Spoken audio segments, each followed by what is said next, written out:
बहुत लोग हैं यहाँ पर बैठे हैं जिनके मन में ये एक संशय फंसा हुआ।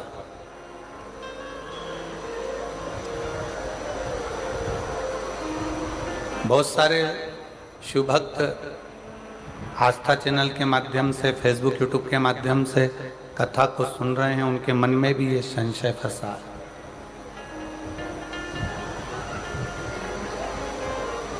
कि इतनी सारी पुराणे होने पर, इतनी शास्त्र होने पर, इतना वेद होने पर, इतने उपनिषद होने पर शिव पुराण में ऐसा क्या है कि जो जाकर बैठता है या टीवी पर भी ध्यान लगाकर या मोबाइल पर भी चालू कर 15 मिनट की भी अगर आराधना ध्यान लगाकर शिव पुराण सुन लेता है तो उसकी झोली भरा जाती है।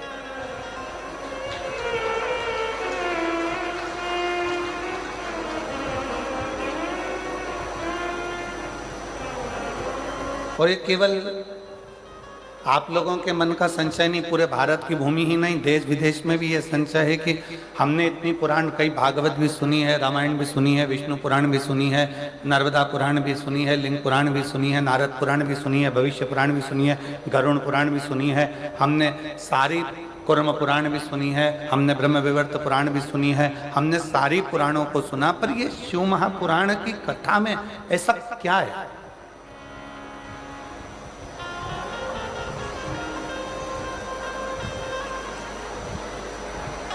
ऐसा क्या भरा है शिव महापुराण की कथा में कि जो जाकर बैठा, जिसने पंडाल में कथा सुनी, जिसने मोबाइल पर कथा सुनी, जिसने टीवी पर आस्था चैनल पर कथा सुनी और कुछ ना कुछ उसने मांगा और वो उसको मिल गया, उसको प्राप्त हो गया।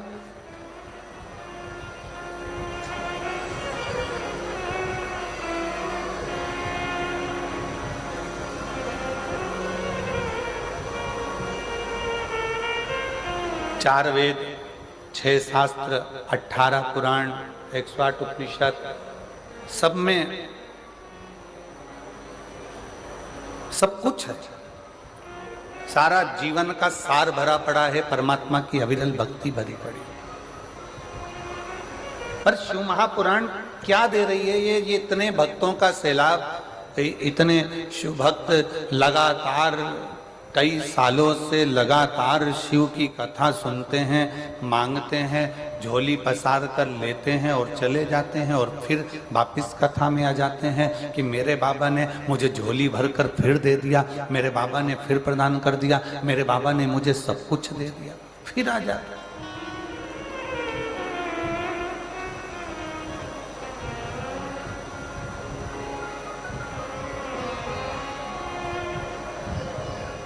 क्या है ऐसा शिव पुराण में?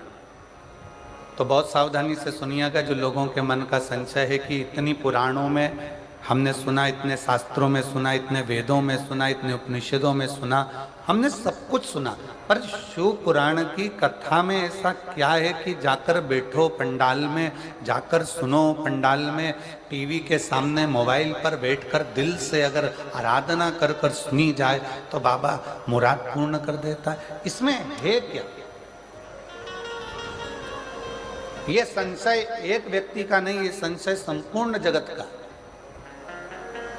और जब से शिव पुराण चालू हुई है ना, जब से संशय भरा पड़ा है, पर आज वो संशय को हो सकता है मेरे मदेश्वर नाथ यहाँ निकालने के लिए हमको बुलाए हों और ये संशय समाप्त करने का हो कि ये संशय है कैसे।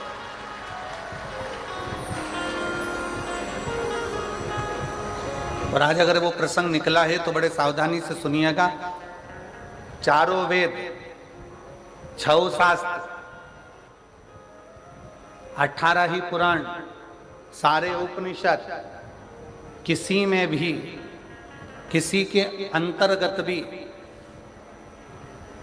विराम का जब समय आया है, पुराण का जब विराम हुआ, जैसे भगवान कृष्ण की श्रीमद् भागवत का विराम हुआ, रामचरितमानस का विराम हुआ, विष्णु पुराण का विराम हुआ, अग्नि पुराण का विराम हुआ, नर्मदा पुराण का विराम हुआ, लिंग पुराण का विराम हुआ, नारद पुराण का विराम हुआ, किसी पुराण में भगवान ने आकर दुख मिटाने का बात नहीं कही।